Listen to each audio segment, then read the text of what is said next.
हुकूमत ने अमन व अमान बहाल करना था, पूरा इस्लामाबाद ही बंद कर दिया। पीटीआई से भी पूछेंगे अदालती अहकामात की खिलाफ वर्जी क्यों की। Chief justice Islamabad high court Barham.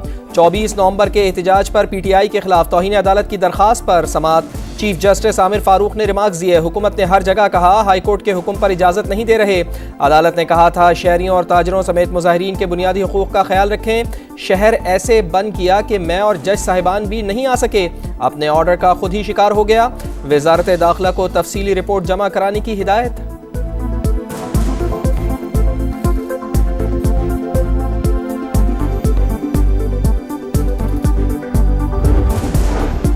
PTI से तवील मुज़ाकरात हुए, लेकिन वो रेड जोन आने पर बाज़िद थे। हैरानकुन तौर पर सदर बेलारूस के दौरे के मौके पर एहतजाज का ऐलान किया गया।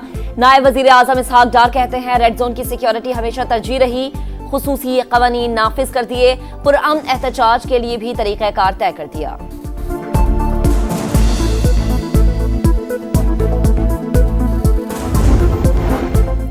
पीपल्स पार्टी ने अली अमीन गड्डापुर के बयानात को रियासत के खिलाफ बगावत करार दे दिया। पीटीआई का निशाना कोई इदारा या सियासी जमात नहीं, इनकी दुश्मनी पाकिस्तान से है। इस्लामाबाद में लाशों का प्रोपेगेंडा किया गया, झूठा बयानिया बनाया गया। शर्जील इनाम मेमन की कड़ी तनकीद, बोले तहरीक इंसाफ की लीडरशिप दिन रात पाकिस्तान अफरा तफरी फैलाने की कोशिश कर रही है, इनकी कोई साजिश कामयाब नहीं होगी।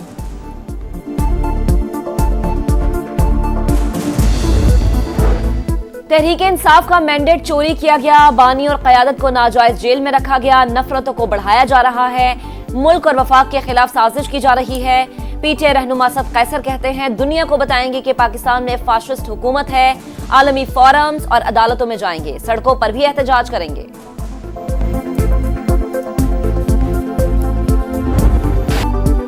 वज़ीर आज़म मियां शहबाज शरीफ और सऊदी वली अहद की 6 माह में 5वीं मुलाकात। सरमायाकारी, इक़्तिसादी और तिजारती ताल्लुकात को मज़ीद फ़रोग़ देने पर इत्तेफ़ाक़। मुआहिदों पर अमल दरामद की रफ्तार पर इत्मीनान का इजहार। दो तरफ़ा ताल्लुकात में बड़ी तब्दीली लाने के लिए मुश्तरका अज़्म का यादा।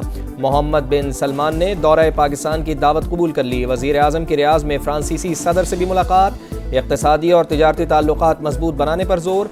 ज़राअत, लाइव स्टॉक, IT और साफ पानी समेत मुख्तलिफ शोबों में बिजनेस टू बिजनेस रवाबित के जरिए ताउन बढ़ाने पर इत्तेफाक। दौरा जनूबी अफ्रीका के लिए पाकिस्तान के स्क्वाड्स का ऐलान। बाबर आजम, शाहीन आफरीदी और नसीम शाह की वनडे स्क्वाड में वापसी। वर्कलोड मैनेजमेंट की वजह से शाहीन आफरीदी को टेस्ट स्क्वाड में शामिल नहीं किया गया। फास्ट बॉलर मोहम्मद अब्बास की 3 साल बाद टेस्ट स्क्वाड में वापसी। इंग्लैंड के खिलाफ 2 टेस्ट में 19 विकेटें लेने वाले off spinner Sajid Khan drop हो गए। फिटनेस मसाइल की वजह से फखर जमान की सिलेक्शन पर गौर नहीं किया गया। कौमी टीम दौरे में 3 वनडे, 3 T20 और 2 टेस्ट मैचेस खेलेगी। आकिब जावेद कहते हैं टीम की तारीखी सीरीज जीतने की सलाहियत पर पूरा एतमाद है।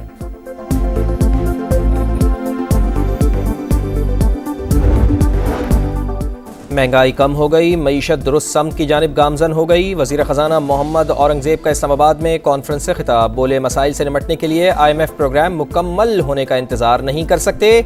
माहौलियाती तब्दीली बड़े चैलेंजेस हैं, 2022 का सैलाब वेकअप कॉल थी।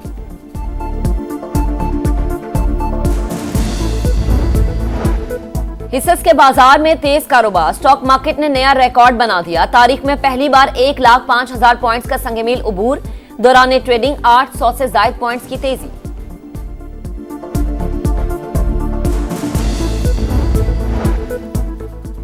डीप फेक वीडियोस खवातीन को बदनाम करने के लिए इस्तेमाल हो रही हैं। ऐसे केसेस में अदालती निज़ाम और तफ्तीश का तरीक़ाकार बेहतर करने की ज़रूरत है। वज़ीर इत्तलात अज़मा बुखारी का फ्रांसीसी नशरियाती इदारे को इंटरव्यू। कहा हतक इज़्ज़त कानून पर तनकीद की गई, लेकिन अब लोगों को एहसास हो रहा है हुकूमत ने दुरुस्त कदम उठाया।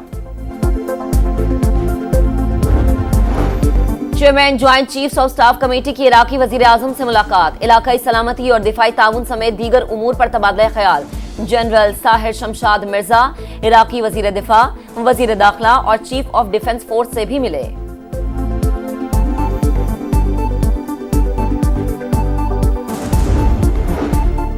एयरपोर्ट खुदकुश धमाके का एक और मुकदमा दर्ज। दहशतगर्दी, फंडिंग, धमाका खेज मवाद, कत्ल और दीगर दफात शामिल। हमले का मास्टरमाइंड बशीर बलोच। मंसूबे को हलाक दहशतगर्द शाह फहद और गिरफ्तार मुल्जिम जावेद के जरिए तकमील तक पहुंचाया गया।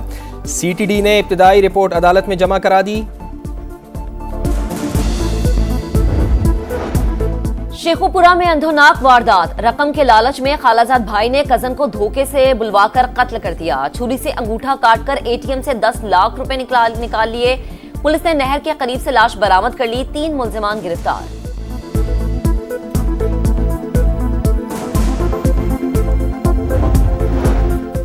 जनूबी कोरिया में 50 साल बाद मार्शल लॉ की कोशिश पार्लियामेंट ने नाकाम बना दी। ऑपोजिशन पर मुल्क दुश्मन सरगर्मियों का इल्जाम लगाकर सदर योन सोक योल ने अचानक मार्शल लॉ का ऐलान कर दिया। फौज पार्लियामेंट में घुस गई।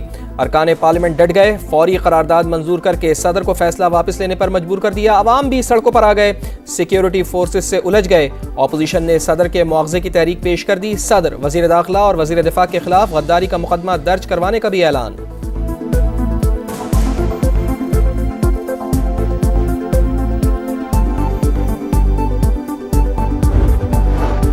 गजा में इसराइली जारिहत ना रुक सकी। अनरवा के स्कूल पर बमबारी। पनाह गुज़ीनों के खैमों में आग लग गई। कमाल उद्वान अस्पताल पर एक बार फिर ड्रोन हमला।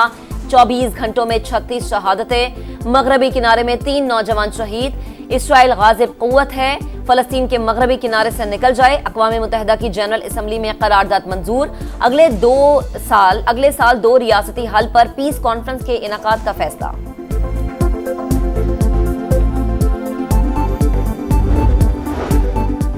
शाम में हुकूमत मुखालिफ जंगजुओं की पेशकदमी जारी। हमा शहर से 10 किलोमीटर दूर शदीद झड़पें। मजीद 4 आबादियां जंगजुओं के कब्जे में चली गईं। हमा के बाद हमस और फिर दमिश्क की बारी है।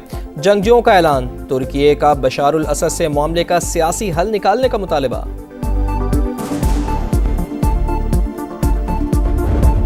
जिम्बाब्वे के खिलाफ सुफियान मुकीम का 50 T20 इंटरनेशनल्स में पाकिस्तान के लिए बेहतरीन बॉलिंग का रिकॉर्ड अपने नाम कर लिया। नौजवान स्पिनर ने 3 रन देकर 5 शिकार किए। पाकिस्तान ने 57 रन का हदफ बगैर किसी नुकसान के पूरा कर लिया। मैच के साथ सीरीज भी अपने नाम की। तीसरा T20 कल खेला जाएगा।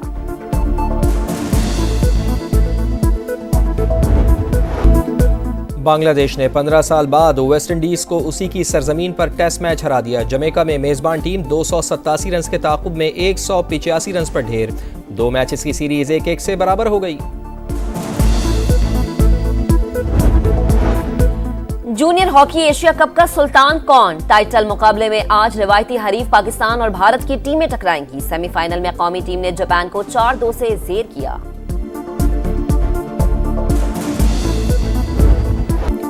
इंग्लिश प्रीमियर लीग में लेस्टर सिटी ने वेस्ट हैम यूनाइटेड को 3-0 से शिकस्त दे दी। क्रिस्टल पैलेस ने इप्सविच सिटी को 1-0 से हराया।